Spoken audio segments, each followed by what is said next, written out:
Good morning everyone. एक बार फिर से आप सभी का क्रेजी जीके ट्रिक के डेली करंट अफेयर की सीरीज में स्वागत है। तो फ्रेंड्स, आज के इस सेशन में हम 20 जुलाई के सभी करंट अफेयर को यहां पर एक एक करके डिटेल में डिस्कस करने वाले हैं। एक एक क्वेश्चन को हम डिस्कस करेंगे, एक एक फैक्ट को समझेंगे, एक एक लाइन को समझेंगे, जो कि आने वाली एग्जाम के पॉइंट ऑफ व्यू से काफी इंपॉर्टेंट है। इसके अलावा आज आप सभी के लिए एक बहुत ही इंपॉर्टेंट सरप्राइज है फ्रेंड्स। बीच वीडियो में हम उसकी बात करेंगे। सबसे पहले हम अपने सेशन को स्टार्ट करते हैं। वीडियो में एंड तक बने रहिए, वीडियो भी इंटरेस्टिंग है और सरप्राइज का वेट कीजिए कि क्या आज के सेशन में आपको इंटरेस्टिंग मिलने वाला है। चलिए, सबसे पहला क्वेश्चन देखते हैं आज के करंट अफेयर का। देखिए, यूरोपियन आयोग का अध्यक्ष हाल ही में किसे नियुक्त किया गया? तो यूरोपियन कमीशन एक्चुअल में करता क्या है, पहले यह समझिए। तो यूरोपियन संघ का आपने नाम सुना होगा, जिसकी 27 मेंबर कंट्री है। यूरोपियन संघ के लिए कानून के प्रस्ताव को तैयार करने के लिए जिम्मेदार संस्था है यूरोपियन कमीशन, जिसकी हाल ही में अध्यक्ष के रूप में नियुक्त की गई उर्सुला वॉन डेर लेयन। यहां पर उर्सुला वॉन डेर लेयन की बात करें तो यह दूसरी बार यूरोपियन कमीशन की अध्यक्ष नियुक्त की गई है। सबसे पहली बार इस पद पर इनकी नियुक्ति की गई थी 2019 में। 2019 से 2024 5 साल कंप्लीट किए और अब 2024 से 2029 तक इनकी नियुक्ति दूसरी बार की गई है। Ursula von der Leyen European Commission की महिला अध्यक्ष पहली 2019 में बनी थी। दूसरे कार्यकाल के लिए एक बार फिर से इनको निर्वाचित किया गया है यूरोपियन यूनियन की पार्लियामेंट ने। ओके, तो देखिए, यूरोपियन कमीशन के बारे में आपको पता चल गया कि ये यूरोपियन यूनियन के लिए काम करने वाली एक कार्यकारी शाखा है। यूरोपियन यूनियन की बात करें तो जैसा कि अभी मैंने आपको बताया कि ये यूरोप के 27 देशों का एक राजनीतिक और आर्थिक मंच है, जो कि 27 देशों के लिए, यूरोपीय यूनियन के जितने भी मेंबर हैं उनके लिए शांति स्थापित करने, उनके लिए वैल्यूज को क्रिएट करने और उनके कल्याण के लिए काम करता है पूरा यूरोपीय यूनियन। तो 27 देशों का एक पूरा गुड बोल सकते हो आप इसको, यूरोपियन यूनियन के नाम से काम करता है। ठीक है, अगले क्वेश्चन पर चलने से पहले सबसे पहले आपको offer of the day they देता हूं आज का। तो आज के लिए आप सभी के लिए देखिए, आर्ट एंड कल्चर का रिकॉर्डेड बैच अवेलेबल है। काफी इंटरेस्टिंग शॉर्ट ट्रिक से आपको पूरा आर्ट एंड कल्चर यहां पर समझाया गया है। तो रिकॉर्डेड क्लास है, क्लास नोट्स आपको आपके कोर्स के अंदर ही अवेलेबल हो जाएंगे और मॉक टेस्ट भी साथ ही साथ आपको आपके कोर्स के साथ ही मिल जाएंगे। काफी नॉमिनल चार्जेस हैं, लिंक आपको नीचे डिस्क्रिप्शन में दी गई है, वहां पर जाकर आप इसे डायरेक्ट अवेल कर सकते हैं। बहुत ही इजीली प्रोसीजर है, काफी नॉमिनल चार्जेस है, तो आपको कोई भी प्रॉब्लम नहीं आएगी। ओके, तो आर्ट एंड कल्चर के इस कोर्स को ज्वाइन कर सकते हैं। अक्षय सर का कोर्स है, काफी इंटरेस्टिंग शॉर्ट ट्रिक्स आपको पूरा आर्ट एंड कल्चर वहां पर पढ़ाया गया है। ठीक है, चलिए सेकंड क्वेश्चन देखिए। चर्चित गेवरा और कुसमुंडा कोयला खान भारत के किस राज्य में स्थित है? इंपॉर्टेंट, ठीक है, याद रखिएगा। गेवरा और कुसमुंडा, पहले तो यह याद रखिए कि ये दोनों ही कोल माइन है। ये स्थित है भारत के छत्तीसगढ़ राज्य में। Answer B. अभी सुर्खियों में क्यों है? तो देखिए, worldatlas.com का हाल ही में एक सर्वे आया है, एक रिपोर्ट आई है। इसके अकॉर्डिंग, worldatlas.com के अकॉर्डिंग पूरे वर्ल्ड में टॉप 10 कोयला माइंस में छत्तीसगढ़ की गेवरा और कुसमुंडा खान को शामिल किया गया है। ठीक है ना, साउथ ईस्टर्न कोलफील्ड लिमिटेड की दोनों खाने हैं छत्तीसगढ़ में। worldatlas.com की सूची में टॉप 10 में भारत की छत्तीसगढ़ की गेवरा कोयला खान दूसरे नंबर पर रखी गई और कुसमुंडा कोयला खान को चौथे नंबर पर रखा गया है।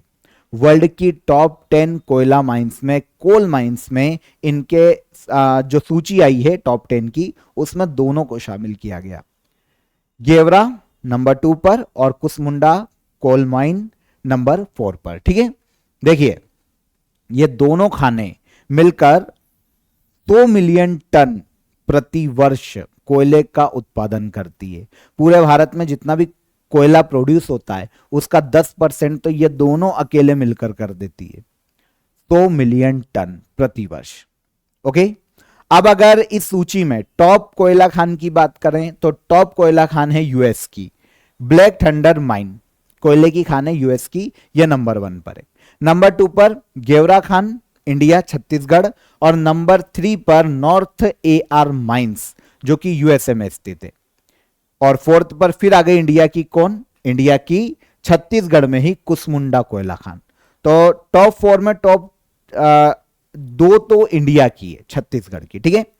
अब अदर इंफॉर्मेशन की बात करें कोयले से रिलेटेड, तो पूरे वर्ल्ड में कोयले का सबसे बड़ा प्रोड्यूसर और सबसे बड़ा कंज्यूमर देश पूछा जाए तो ये चाइना है। इंडिया की बात करें तो इंडिया दूसरा सबसे बड़ा कोयला प्रोड्यूसर देश है।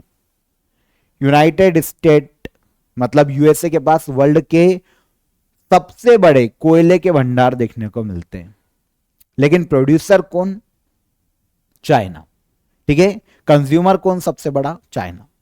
भारत कोयला प्रोड्यूस के मामले में वर्ल्ड में सेकंड स्थान पर आता है, ठीक है।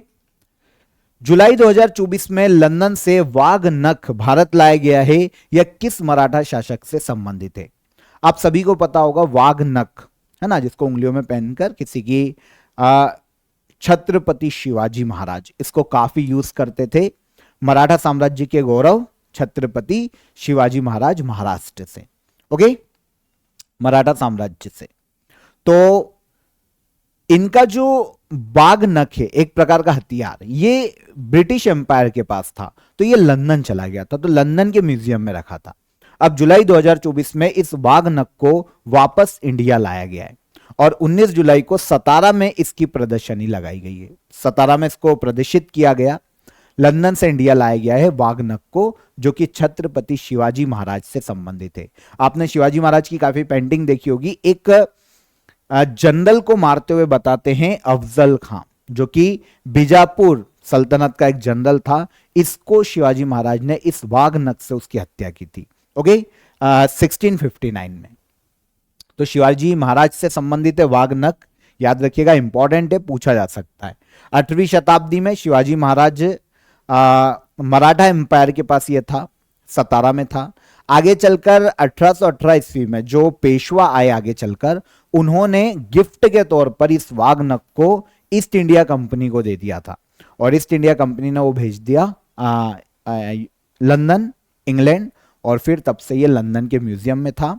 अब इसे इंडिया लाया गया है, किस शासक से संबंधित, शिवाजी महाराज, छत्रपति शिवाजी महाराज, मराठा साम्राज्य के गौरव, ठीक है। यहां तक क्लियर हो जाता है। अब मैं आपको आज के सरप्राइज की बात कर लेते हैं। आज मैं आपको बहुत ही इंटरेस्टिंग एक अपडेट देता हूं फ्रेंड्स, जो देखिए सभी स्टूडेंट के लिए इंपॉर्टेंट है, तो स्किप मत करना, आगे बढ़ा दिया फटाफट, पूरा सुन लो, काम का है। देखिए क्रेजी जीके ट्रिक एप्लीकेशन पर अब आप सभी के लिए current affair test series start हो चुकी है, आपके लिए फ्री ऑफ कॉस्ट है, जितने भी स्टूडेंट हैं। यहां पर देखिए इंटरेस्टिंग ये है कि रोज आपको टॉप 20 करंट अफेयर का टेस्ट यहां पर मिलने वाला है। 20 क्वेश्चन रहेंगे, 40 मार्क्स का आपका करंट अफेयर रहेगा, ये फ्री ऑफ कॉस्ट है। फिर से रिपीट कर देता हूं, रोज आपको 12 बजे ये क्रेजी जीके ट्रिक एप्लीकेशन, या फिर अगर आप वेबसाइट से लॉगिन करते हैं तो वेबसाइट पर अवेलेबल हो जाएगा। इंटरफेस आपको इसी तरह का दिखाई देगा। वेबसाइट के बारे में भी मैं आपको बता दूंगा अभी। देखिए एप्लीकेशन में आपको इस तरह का इंटरफेस दिखाई देगा, करंट अफेयर टेस्ट सीरीज आपको वहां पर लिखा हुआ दिखाई देगा, उसमें आप इंटर करिएगा। रोज 12 बजे आपको टेस्ट मिल जाएगा। 20 क्वेश्चन है, 3 से 5 क्वेश्चन डेली करंट अफेयर के रहेंगे, बाकी जो 15 से 17 क्वेश्चन है वो लास्ट 6 मंथ से लेकर 1 ईयर के करंट अफेयर से आपको देखने को मिलेंगे। यहां पर आपकी रैंक बनेगी, ध्यान रखना, डायनामिक रैंक बनेगी। जैसे मान लो 12 बजे टेस्ट आया, आपने 2 बजे तक रैंक देखी, 2 बजे तक 10,000 स्टूडेंट ने टेस्ट दे दिया, तो आपकी वो जो रैंक आएगी वो 10,000 स्टूडेंट में से आएगी। लेकिन रात को 10 बजे तक student number of student test देने वाले 1 लाख हो जाते हैं, तो अब आपको जो रैंक मिलेगी वो 1 लाख स्टूडेंट में से मिलेगी, ओके। तो डायनामिक रैंक रहेगी। टेस्ट 12 बजे अपलोड हो जाएगा। आप वेबसाइट से भी टेस्ट लगा सकते हैं, आप एप्लीकेशन से भी लगा सकते हैं, ओके। अनलिमिटेड टाइम आप अटेम्प्ट कर सकते हैं आपके टेस्ट को, और देखिए प्रीवियस डे के टेस्ट को भी आप बैक डेट जाकर दे सकते हैं। तो कभी अगर छूट गया, कहीं बिजी थे और नहीं दे पाए, तो आप सारे टेस्ट लगा सकते हैं, प्रीवियस जितने भी डे के टेस्ट हैं सबको लगा सकते हैं, ओके। 2 नंबर का एक क्वेश्चन है और माइनस मार्किंग है, ध्यान रखना, 0.5 नंबर की। तो 40 मार्क्स का आपका टेस्ट होगा, हर रोज 12 बजे आपके लिए अपलोड हो जाएगा। देखिए मैं आपको वेबसाइट बता देता हूं एक बार, इस तरह की आपको वेबसाइट दिखाई देगी, ठीक है, study.crazyGKtrick.com। यहां पर देखिए आप साइड में देखेंगे तो आपको यहां पर करंट अफेयर टेस्ट सीरीज का ऑप्शन दिखाई देगा। इस पर आप क्लिक करेंगे तो आपको इस तरीके से हर डे का टेस्ट मिल जाएगा। जैसे for example 19 July last day की बात करें तो व्यू कंटेंट पे गए, यहां पर देखिए हमारे लिए टेस्ट अवेलेबल है। हमने टेस्ट पर क्लिक किया और यहां पर हमको इंस्ट्रक्शन आए, हमने एग्री कर दिया, कंटिन्यू कर दिया और आपको बिल्कुल एग्जाम हॉल जैसा पूरा एक्सपीरियंस मिलने वाला है। माइनस मार्किंग है, 2 नंबर का एक क्वेश्चन है और 15 मिनट का आपके पास टाइम होगा, ठीक है। आप सिलेक्ट कीजिएगा, आपका टेस्ट होने के बाद इधर से आप आपके टेस्ट को सबमिट कर सकते हैं। आपने टेस्ट को सबमिट कर दिया और प्रोसीड कर दिया, या आपका टेस्ट कंप्लीट। अब आपको यहां पर रैंक मिल जाएगी particular, your test has ended, ठीक है। तो आप रिजल्ट भी देख सकते हैं आपका।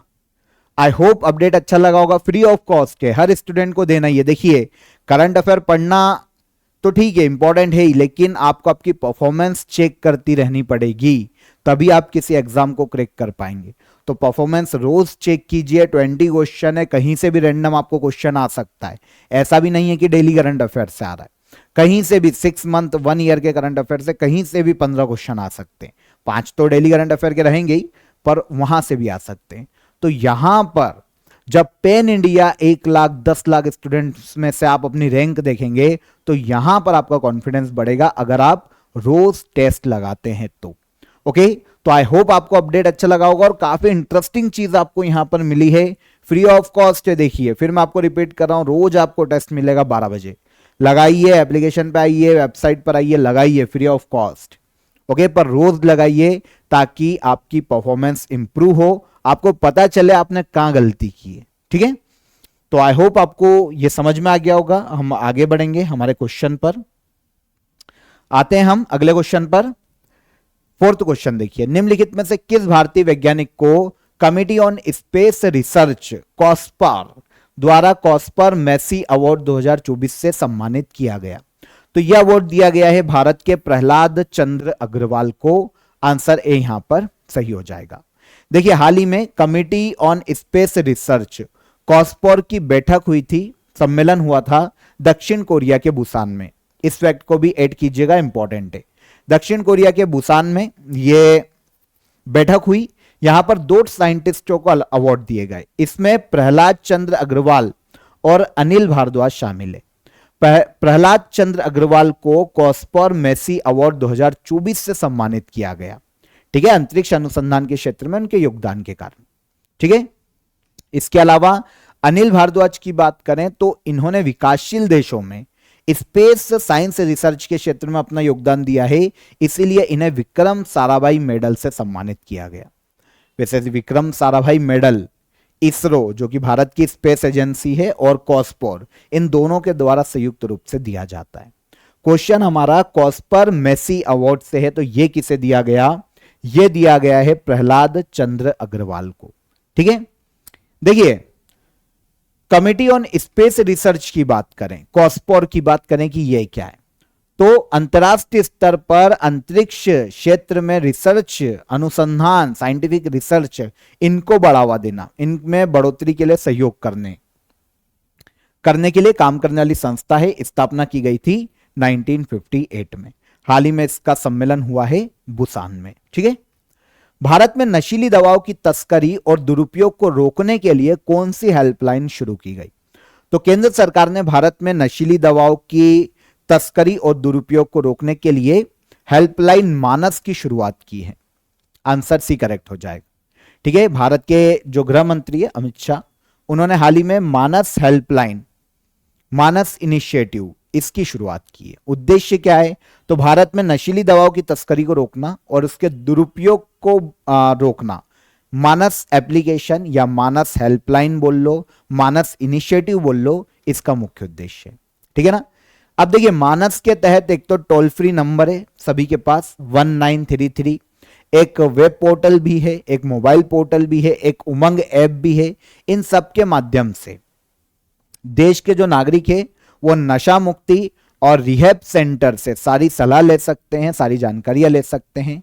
साथ ही ड्रग्स की स्मगलिंग से संबंधित कोई भी जानकारी इन सभी पोर्टल्स पर साझा की जा सकती है सरकार से, सरकार को इन्फॉर्म किया जा सकता है। तो ये मानस ऐप है या फिर मानस इनिशिएटिव, हाल ही में नशीली दवाओं की तस्करी को रोकने के लिए केंद्र सरकार ने इसकी शुरुआत की। किस भारतीय पैरा खिलाड़ी को एशियन पैरालंपिक कमेटी ने साउथ एशिया के लिए प्रतिनिधि के रूप में नियुक्त किया है? तो एशियन पैरालंपिक कमेटी ने साउथ एशिया में पैरालंपिक गेमों को प्रमोट करने के लिए अपना प्रतिनिधि नियुक्त किया है दीपा मलिक को। भारत की पैरा एथलीट है दीपा मलिक, काफी फेमस रही है, ठीक है ना। तो भारत की महिला पैरा प्लेयर है दीपा मलिक, इनको एशिया पैरालंपिक कमेटी ने हाल ही में साउथ एशिया के लिए अपना प्रतिनिधि नियुक्त किया है, ठीक है। देखिए करेंगी क्या दीपा मलिक, तो साउथ एशिया के एरिया में दीपा मलिक पैरा गेम्स के विकास के लिए और उन्हें प्रमोट करने के लिए काम करने वाली है। यहां पर हमको कैजुअली दीपा मलिक के बारे में पता होना चाहिए, ठीक है। किस खेल से संबंधित है? अभी मैंने आपको इतना तो बता दिया कि पैरा एथलीट है, पर किस खेल से संबंधित है? तो ये शॉर्ट पुल और जेवलिन थ्रो की खिलाड़ी है, पैरा खिलाड़ी, ठीक है। हरियाणा राज्य से बिलोंग करती है। खेलों के क्षेत्र में इनके योगदान के कारण इन्हें 2012 में अर्जुन अवार्ड दिया गया था। आगे चलकर 2017 में पद्मश्री दिया गया और फाइनली मेजर ध्यानचंद खेल रत्न अवार्ड दिया गया था इन्हें 2019 में। कौन है? दीपा मलिक। ओके, इसके बाद आज का हमारा फोकस क्वेश्चन, लोकसभा की बिजनेस एडवाइजरी कमेटी के अध्यक्ष किसे नियुक्त किया गया? तो लोकसभा में, पार्लियामेंट में बिजनेस एडवाइजरी कमेटी का अध्यक्ष नियुक्त किया गया ओम बिरला को। Answer C. देखिए स्पीकर ऑफ लोकसभा है ओम बिरला, इन्होंने लोकसभा की बिजनेस एडवाइजरी कमेटी का गठन किया है। बिजनेस एडवाइजरी कमेटी की बात करें लोकसभा की, तो अलग अलग दलों के 14 सांसदों को सदस्य के रूप में इस कमेटी में मनोनीत किया गया और अध्यक्ष के रूप में नियुक्त किए गए ओम बिरला। अब बिजनेस एडवाइजरी कमेटी का काम क्या है? तो लोकसभा के जितने भी कामकाज है, बहस का समय तय करना है, जितने भी मतलब संचालन, लोकसभा का संचालन तय करना है, तो उसको तय करने के लिए काम करती है बिजनेस एडवाइजरी कमेटी। अलग अलग दलों के 14 सांसदों को अभी के लिए सदस्य के रूप में इसमें मनोनीत किया गया। देखिए यहां पर मैं आपको कैजुअली, अध्यक्ष कौन बने? ओम बिरला। यहां पर मैं आपको कैजुअली एक फाइनेंशियल कमेटी जो होती है पार्लियामेंट की, स्थायी कमेटी, उनके बारे में बता देता हूं। 3 कमेटी आपको याद रखना चाहिए। फाइनेंशियल कमेटी है पार्लियामेंट की, पहली होती है प्राक्कलन कमेटी, एस्टीमेट कमेटी कहा जाता है। प्राक्कलन कमेटी जो कमेटी है उसमें 30 मेंबर होते हैं। कितने? 30। और सभी मेंबर लोकसभा से आते हैं, पूरे 30 मेंबर लोकसभा से, राज्यसभा का मेंबर नहीं होता। 1 साल इसका कार्यकाल होता है। प्राक्कलन समिति का उद्देश्य क्या है, काम क्या है? तो देखिए एस्टीमेट लगाना, नाम से समझ में आएगा, आकलन लगाना। किस चीज का? सरकारी मंत्रालय और विभाग के कामकाज की जांच करना, स्पेशली व्यय और धन के संदर्भ में। किस काम में कितना पैसा खर्च होगा, कितना बच सकता है, इसका आंकलन करने के लिए प्राक्कलन कमेटी रिस्पॉन्सिबल है। ये फाइनेंशियल कमेटी है पार्लियामेंट की, ठीक है, स्थायी कमेटी। सेकेंड होती है पब्लिक अकाउंट्स कमेटी, लोक लेखा समिति। इसमें ये इंपॉर्टेंट है, ध्यान रखना, इसमें 22 मेंबर होते हैं, 15 आते हैं लोकसभा से और 7 होते हैं राज्यसभा से। दोनों सदनों द्वारा निर्वाचित होते हैं, दोनों सदनों के मेंबर होते हैं। इसका भी कार्यकाल होता है 1 साल का। ये क्या करती है? तो भारत में जो सीएजी होता है ना, उसकी रिपोर्ट को जांच करने का काम, ठीक है, सीएजी के जो प्रतिवेदन है, जो रिपोर्ट है, उसको जांच करने का काम स्पेशली लोक लेखा समिति का होता है। यहां पर इस कमेटी में इंटरेस्टिंग यह है कि इसका अध्यक्ष हमेशा विपक्ष का नेता होता है, लोक लेखा समिति का, ठीक है। तीसरी आती है सरकारी उपक्रम कमेटी। इसमें भी 22 मेंबर होते हैं, 15 लोकसभा से, 7 राज्यसभा से, ठीक है। दोनों सदनों द्वारा मेंबर निर्वाचित होते हैं और इसका कार्यकाल भी 1 साल का होता है। नाम से समझ में आएगा, सरकारी उपक्रम समिति है, तो सार्वजनिक क्षेत्र के जितने भी उपक्रम हैं उनके अकाउंट्स की जांच करना सरकारी उपक्रम कमेटी का मुख्य उद्देश्य है। तो ये 3 कमेटी आपको याद रखनी चाहिए। प्राक्कलन कमेटी बता दी, लोक लेखा कमेटी बता दी और सरकारी उपक्रम कमेटी। ये पार्लियामेंट की फाइनेंशियल कमेटी है। ओके, नेक्स्ट देखिए, जुलाई 2024 में अमेरिका में भारत के अगले राजदूत के रूप में किसे नियुक्त किया गया? तो जुलाई 2024 में अमेरिका में भारत के अगले राजदूत या एम्बेसडर नियुक्त किए गए हैं विनय मोहन क्वात्रा। अमेरिका में भारत के अगले राजदूत विनय मोहन क्वात्रा। यहां पर आप इनकी इमेज देख सकते हैं। देखिए कौन है ये? पूर्व विदेश सचिव है विनय मोहन क्वात्रा। हाल ही में यूएसए में भारत का अगला राजदूत एम्बेसडर इन्हें नियुक्त किया गया। इनके पहले अभी तक एम्बेसडर के पद पर यूएसए में तरनजीत सिंह संधू थे। इनका स्थान लेने वाले हैं विनय मोहन क्वात्रा। कौन है भाई? तो 1988 बैच के आईएफएस अधिकारी हैं, आईएफएस ऑफिसर हैं, जो कि अप्रैल 2022 से 2024 तक इंडिया के फॉरेन सेक्रेटरी भी रहे हैं। और अब विनय मोहन क्वात्रा को अमेरिका में भारत का एम्बेसडर नियुक्त किया जा रहा है। चर्चा में रहा राजाजी नेशनल पार्क किस राज्य में स्थित है? राजाजी नेशनल पार्क की अगर हम बात करते हैं तो यह हमको देखने को मिलेगा भारत के उत्तराखंड राज्य में। कहां पर? उत्तराखंड राज्य में राजाजी नेशनल पार्क उत्तराखंड में स्थित है। अभी सुर्खियों में क्यों है? तो उत्तराखंड के राजाजी नेशनल पार्क में टाइगर कंजर्वेशन फाउंडेशन का गठन किया गया है। टाइगर कंजर्वेशन फाउंडेशन के गठन के बाद वन्य जीवों के संरक्षण से जुड़ी हुई जितनी भी गतिविधियां, जितने भी काम चल रहे, उनमें और ज्यादा तेजी आएगी और ज्यादा बेहतर तरीके से वन्य जीवों के संरक्षण को मैनेज किया जा सकेगा। तो टाइगर कंजर्वेशन फाउंडेशन की स्थापना हुई है राजाजी नेशनल पार्क में, भारत के उत्तराखंड राज्य में लोकेटेड है।